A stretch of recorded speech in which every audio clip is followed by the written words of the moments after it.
Hey y'all. Well, today we're going to be taking the seats out. I want to take this vinyl flooring out because, as you've seen so far, I got some rust, some rot in particular, to replace and fix and all that fun stuff. So I had all these seats out actually maybe 2 years ago, give or take, because I put this vinyl flooring in this Jeep and some sound insulation. When I got it, it had no carpet in it whatsoever. Actually, that's one of the reasons why I bought it, which is because I could see the floor, and the floor was pretty much there. Wasn't floodstone in it. But needless to say, as we discovered taking windows out and stuff, turns out there was more to meet the eye that I did not see. But anyways, we're taking everything out. I already kind of skipped ahead and took the back seat out. If you guys wish to see how to get the back seat out, I can do that in another video, because it's pretty much will be just the reverse of reinstalling it when I go to put the back seat back in. But yeah, so stay tuned. I'll show you how to take the seat belts out. So we had to take seat belts off. I already did the back seat belts, and take these seats out so I can get this vinyl flooring out and the sound insulation. And we're gonna treat the floor, fix the rust that I need to fix, the few little holes, and then we're gonna, whoop, door closed. We're going to put sound insulate the crap out of this thing. So I want this thing to be quiet, as quiet as it can be. So that's the plan. Let's get at it. All right, so we're gonna pull the seat belts off here, and as you can see, you'll find a plastic cover on this belt here. In order to move this part of the belt here, you have to first remove the real section of the seatbelt, which is behind this cover. Try to be gentle with it, because, you know, 40-year-old plastic could break really easily. Just these little, you can kind of see on this side actually, there's a little like tab, and that's what keeps it latched there. So you just kind of got to pry outwards on the sides here, and it'll come up. And then there is a Torx all the way back here. Let me go grab that. Be right back. All right, so I got a T50. That's the size Torx bit size that you need to get to this seat bolt. Can't speak. I had these out about 2 years ago, so I'm hoping they don't take too much to get out. Make sure I'm going the right way. Oh, there we go. Yeah.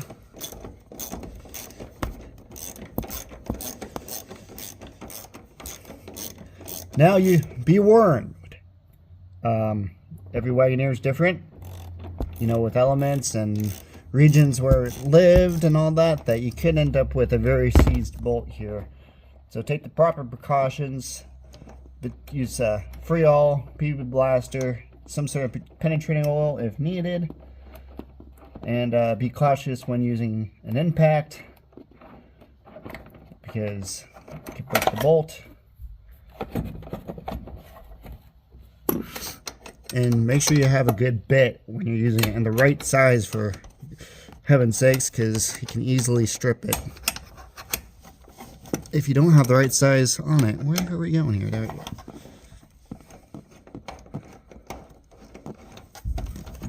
Come on, you bugger. Where are you? Should be getting close, I would think. There we go. So now we can move this to the side here. And as you can see, here's the belt, the other portion of the seat belt. And again, be careful with this little plastic cover here, but it's right there. And in theory, this should come out relatively easy too, because I had it out years ago, but you know how that goes.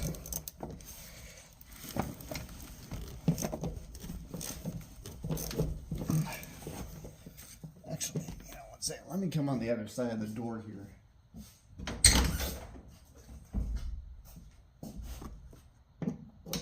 That's better. Maybe.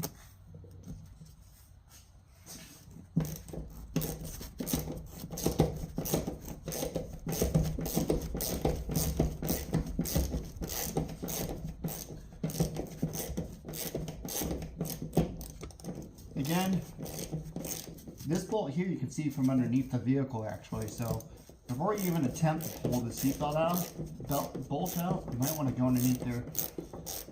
Take a wire wheel to the thread from the bottom side of it. Spray some Freol or PB Blaster, some sort of penetrating oil.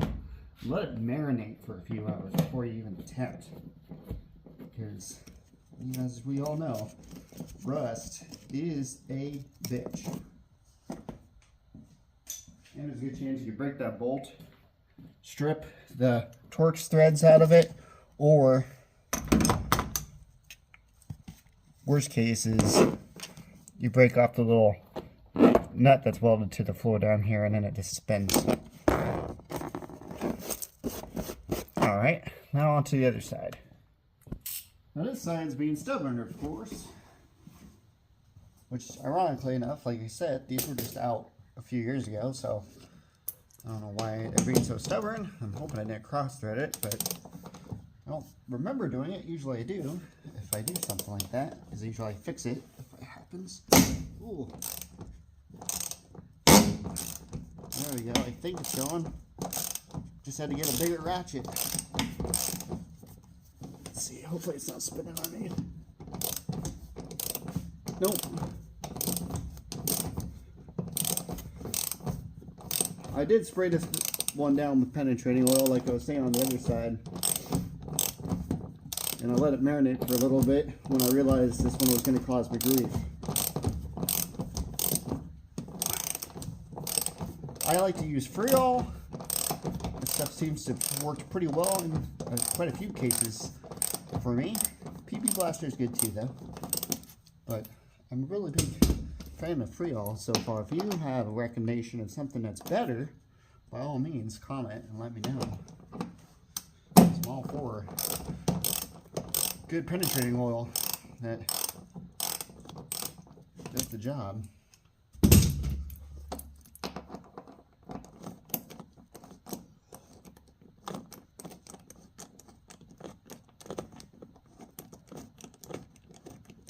Come on, you bugger.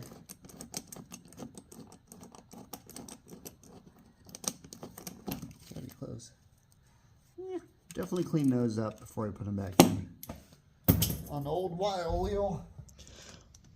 Alright, so now we are going to start to remove the seat. To access these bolts, it usually pays to have the seats connected and power to the vehicle connected, because then you can move the seat back and forth to gain access to the seat bolts. I don't have a battery for this thing right now, nor do I have, well, I might be able to use a Milwaukee battery. We'll see if I need to. I'm going to try not to have to move the seat, but we'll see. Anyways, so you got two bolts back here. You got one right here and one on this side here in the back. They are 9/16. Actually, and you know what, in some applications, I'm trying to think, originally, there might be a couple studs originally that hold the seat down. Of course, this has been taken apart numerous times before I got it, so studs are long gone. So it's just bolts holding down. And actually, I think I'm going to put bolts or studs back in, just because it kind of makes it easier lining up the seat when you're going to reinstall. But anyways, so 9/16 wrench. Let me grab that and we'll start trying to take this guy out. Just to clarify a little thing I just said in the last clip. When I said 9/16 bolt, it's not really the bolt size itself isn't a 9/16. So I was meaning the head is 9/16. So it takes a 9/16 wrench.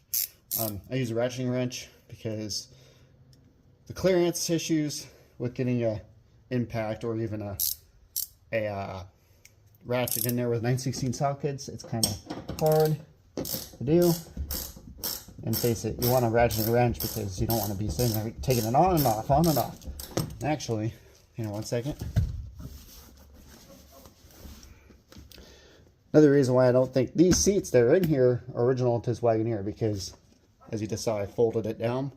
That's something you'd find in a two-door Cherokee, the full-size Jeep that's a two-door. Those seats usually fold down so you get to the back seat, because it's a two-door. You don't have the back door to get through. So that makes me think that these seats might have came out of a full-size Cherokee, because you really don't need that in a four-door. I don't think these are original, which is fine by me. I like these seats on top, actually. Kind of have that cool, you know, low back error correct. Although it'd probably be smart to have a headrest just because, you know, safety reasons, but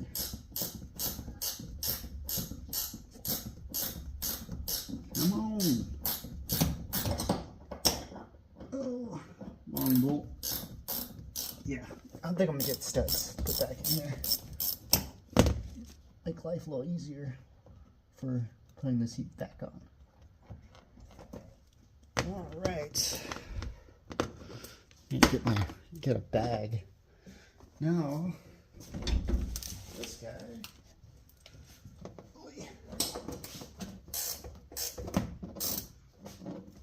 And again, you might want to, before you even start to do this, get underneath, because you can see all the tips of those bolts on the other side, or excuse me, studs. And some of these will be studs. From the top and from below, marinate them a little bit with some penetrating oil for a couple hours. Maybe even take the wire wheel to them, because I guarantee you, they're going to be rusty. And to save you some time. These ones, fortunately, I've already dealt with once. So, in theory, they should come out relatively easy because, well, I had them out a couple years ago.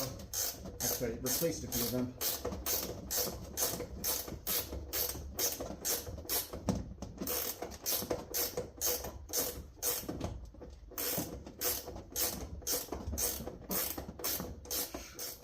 Alright, so going along here.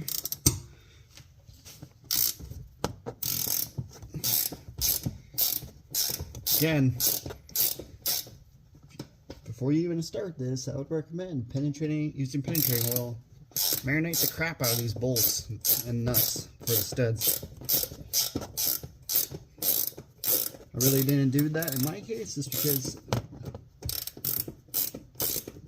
I know I had these out about 1.5 years or 2 years ago, so, and I haven't driven this thing much before they get really rusty. Another thing I would recommend too, after you get these seats out, is if you're reusing the hardware, whether it's the factory studs or bolts, use a die, clean them up, and then all these holes, take your thread chaser or tap and clean all the holes out, just to make the reinstallation a lot easier on you, because it will make you, oh, look at bags, make your life easier later on.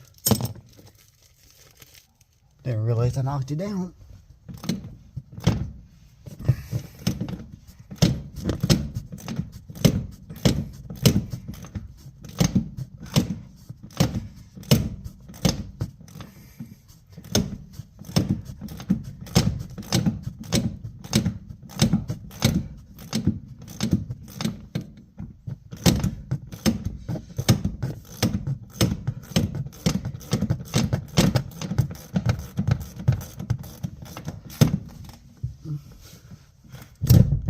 Yeah, there we go.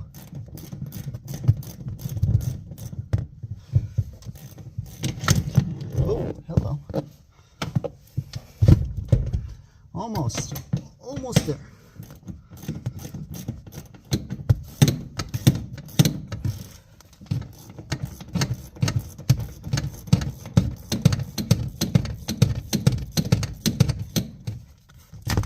Ha!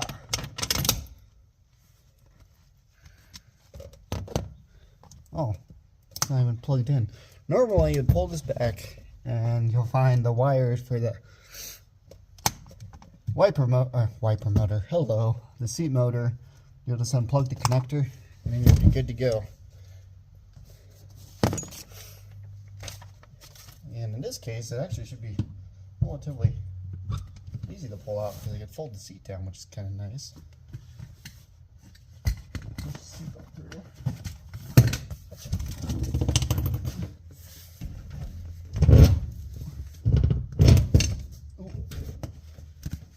And away we go.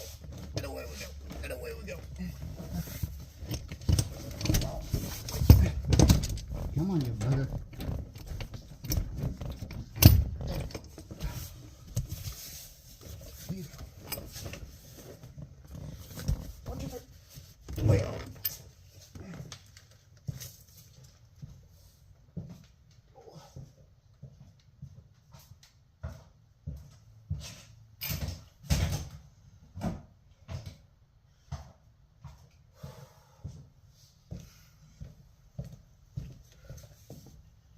And just like that, the seat's out. Look at all the zip ties in here. Awesome.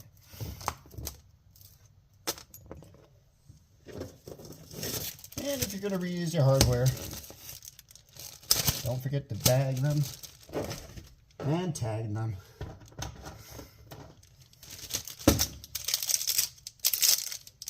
Nature Valley wrapper. On to the next side. Alright, so it's pretty much the same deal with this, the driver's seat, as you just saw me do with the passenger seat.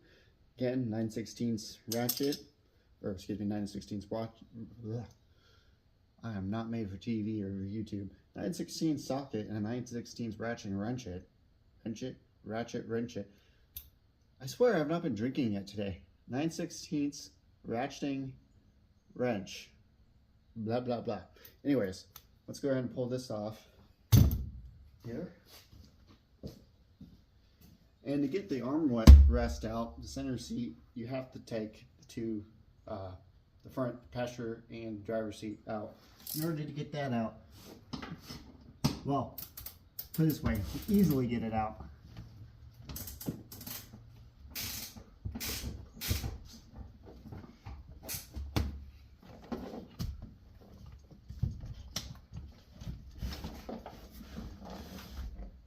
Makes life a little easier. Yep, definitely had to cut out of a Cherokee. Just makes sense.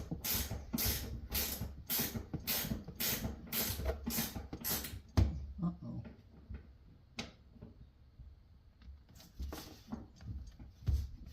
Well, shit. Huh.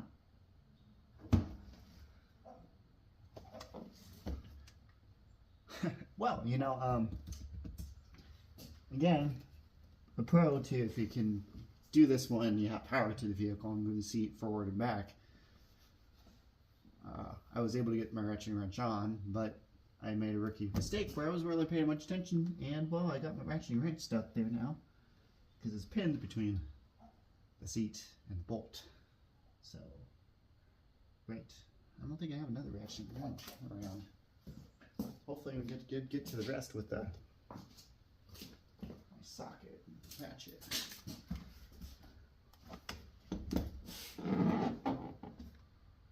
Huh.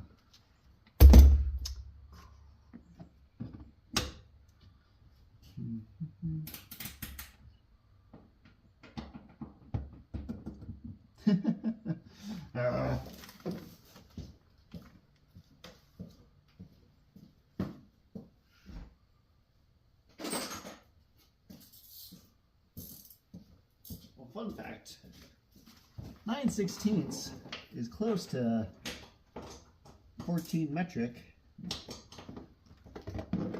and will work too, usually. So I'm gonna have to loosen the other ones, hopefully to get clearance, so I can pick the seat up and get that wrench out. Ow, that felt great. 10 out of 10 would recommend that. That felt fantastic. Come on, you bastard.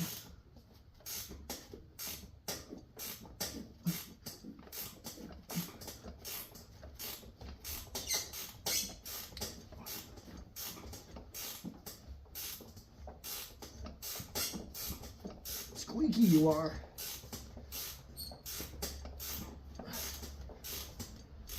Maybe I should make sure this thing didn't break on the bottom, did it?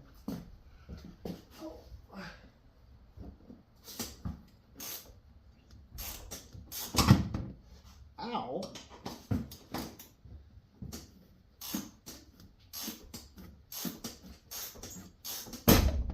No, it's going. It's gonna fight me the whole way.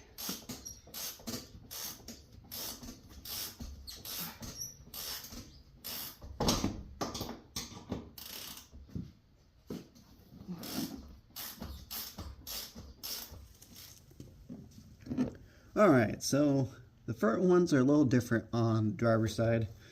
See here, still got one of the studs I was talking about here with the nut. Actually, same on the front here too. But here is that. See, it's kind of tucked inside the seat brackets itself on the inside front bolt or nut, I should say. Not too sure if, can't remember if these are going to come out right or if it's going to pull the whole stud with it. We'll see.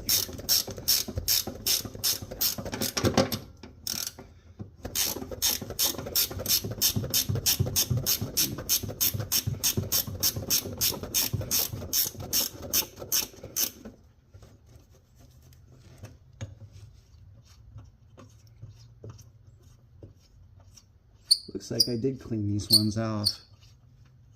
Clean the threads off when I had it all apart. Put that guy inside. Now to get to this guy in here.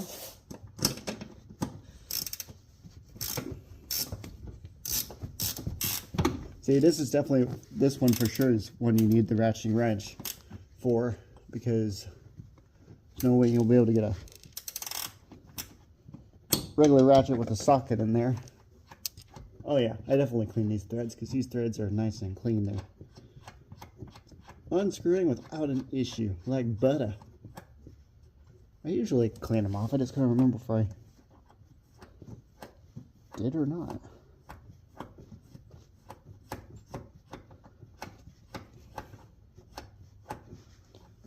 Alright, now that that's loose, I should be able to lift up on the seat and get my ratchet out, or my ratcheting wrench. Now I got stuck in the back one. I'll show you that here in a second.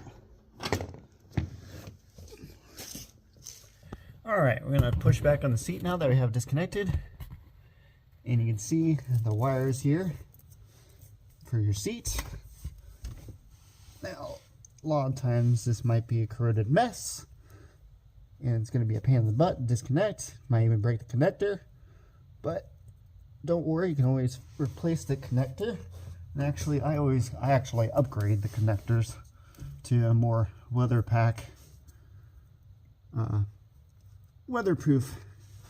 connector, just to help with corrosion, because you know, you see sometimes, depending on the conditions of the elements you live in, what region, water and gets down there and corrosion happens. So anything to do to keep moisture out of the connector, I definitely agree with. So once you got that connected, pull the seat out. Luckily for me, I can fold this up so it's a little easier to get out of the door jam, but oh, I'm stuck. Why are you stuck?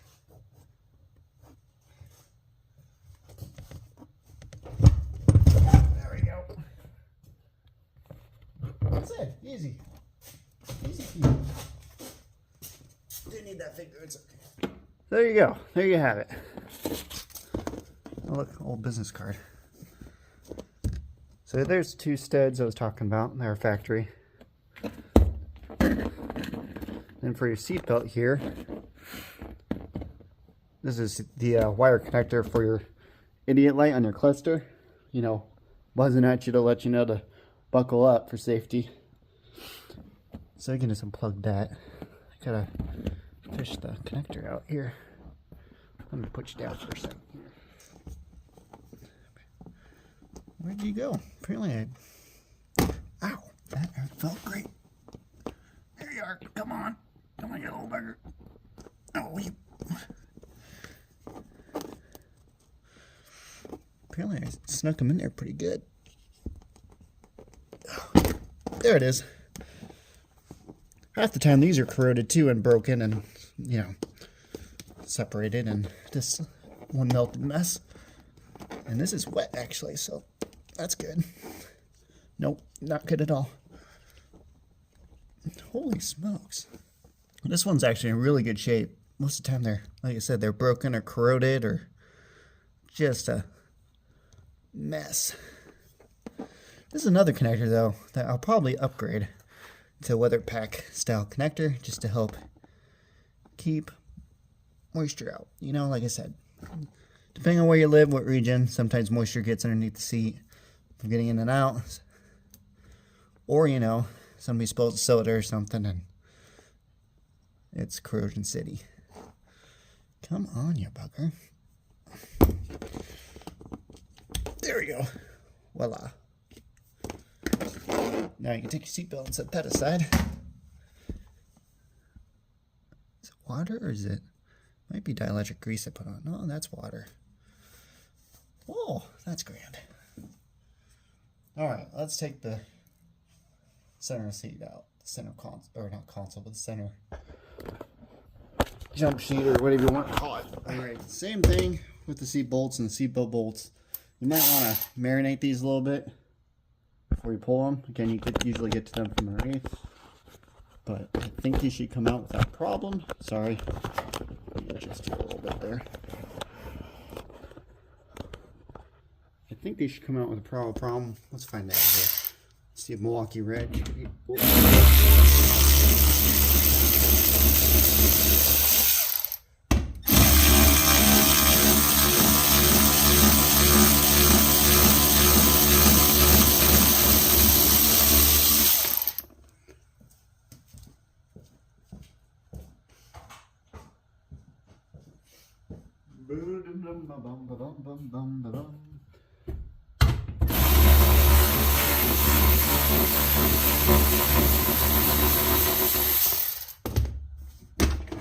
Watch out!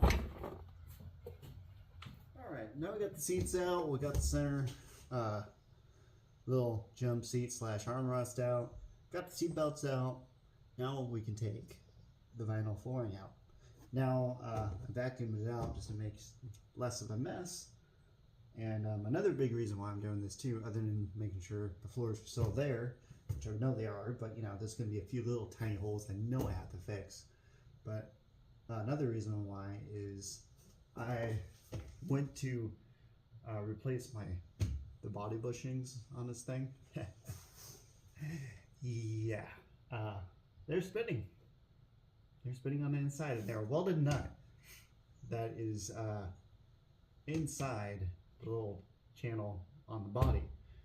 There's really no way to get to them other than probably gonna have to cut out an access hole to get to them. So that's gonna be fun. So that's the reason why I gotta take the flooring out, because I'm gonna have to do a little bit of finesse surgery to get at the top of those nuts to hold them, because like I said, they originally were welded inside the channel, but the spot welds broke and it just spins. So yay! No, it's gonna suck. But anyways, let's take this final flooring out.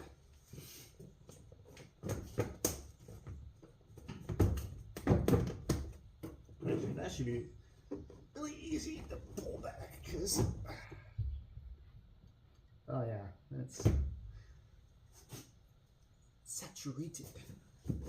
Great. Please not be more rust. For the love of God, no more rust. Might be drinking whiskey early tonight, after depending on what I find underneath here.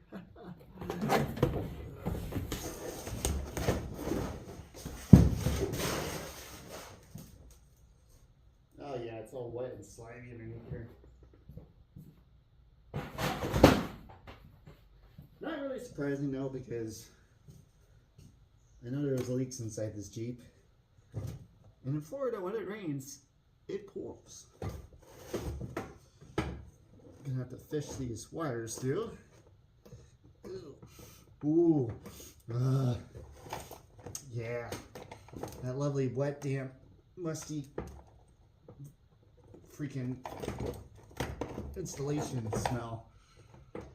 Gotta love it. Gotta love it. Come on, you jerk. Did I got it through there? I'm the one that made the hole to push that through. Come on, you bugger.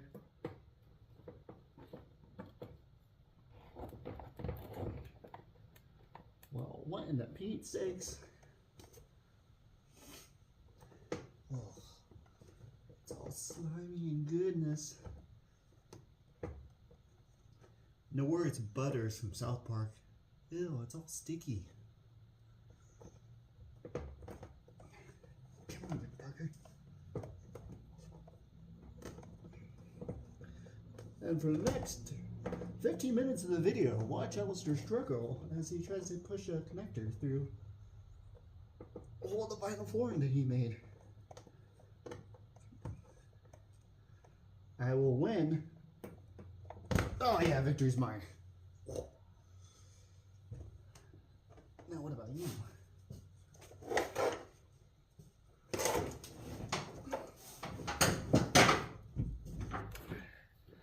Ooh, it's all slimy.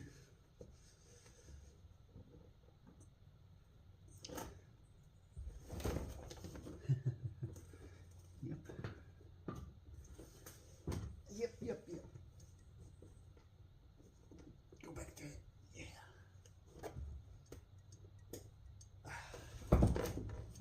All right.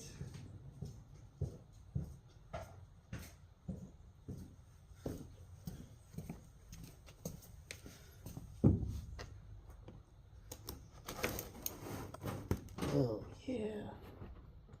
Grody.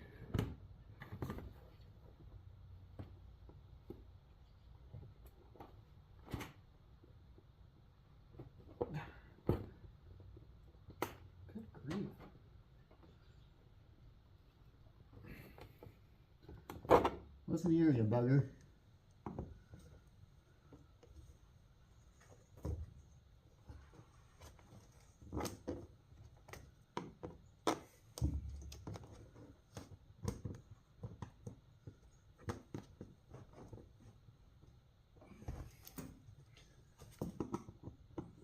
I suppose I can make the hole bigger, but you know, that'd be too easy.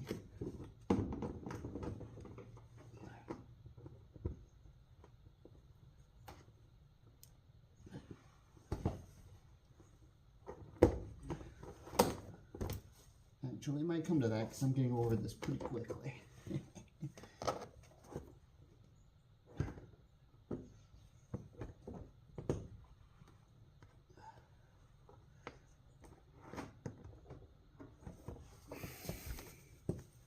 Yep.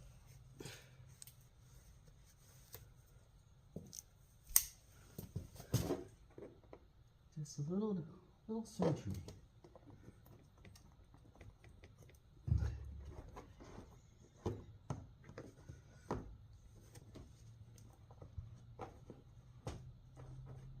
Okay, maybe a little more surgery.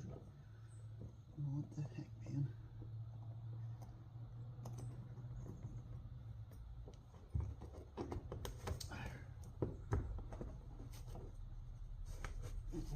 Let's close the knife, you know, so I don't slip and stab myself. Good news is I'm dating a nurse, so I have a nurse and standby. There we go.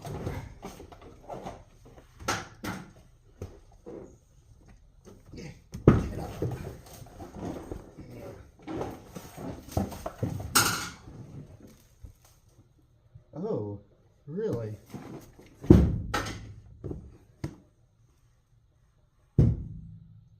I do believe I brought a cockroach from Florida. Gross.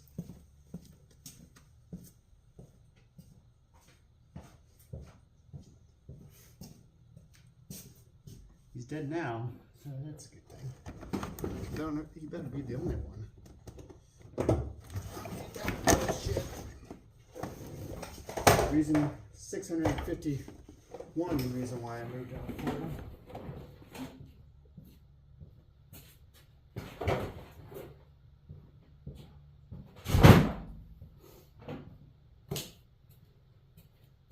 Oh, good Lord. Here we go.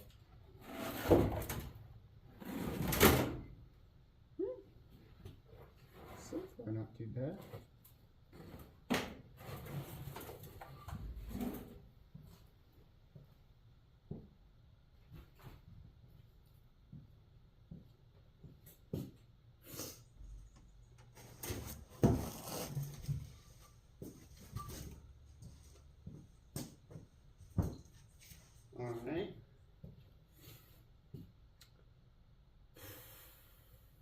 terrible. Floor's still there so far. Don't mind the black spottiness. Looks like a calendar.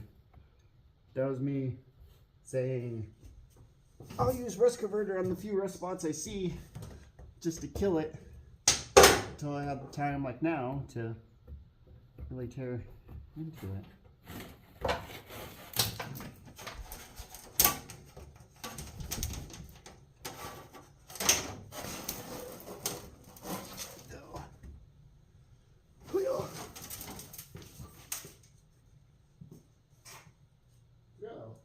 Insulation was that I bought to put in it. It was boom mat or something like that.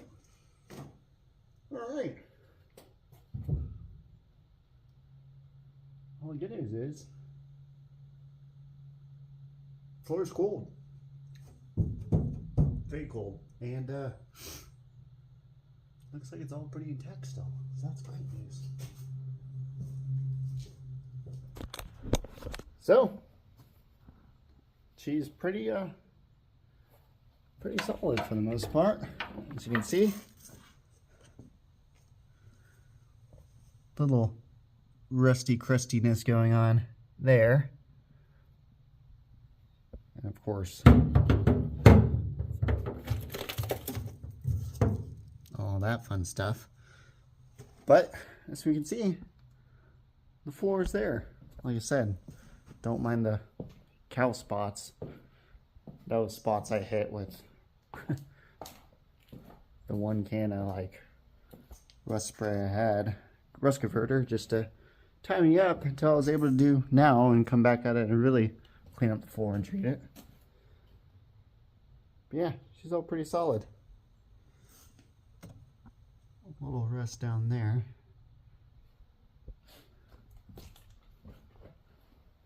Of course, that right there needs some loving, but not too shabby.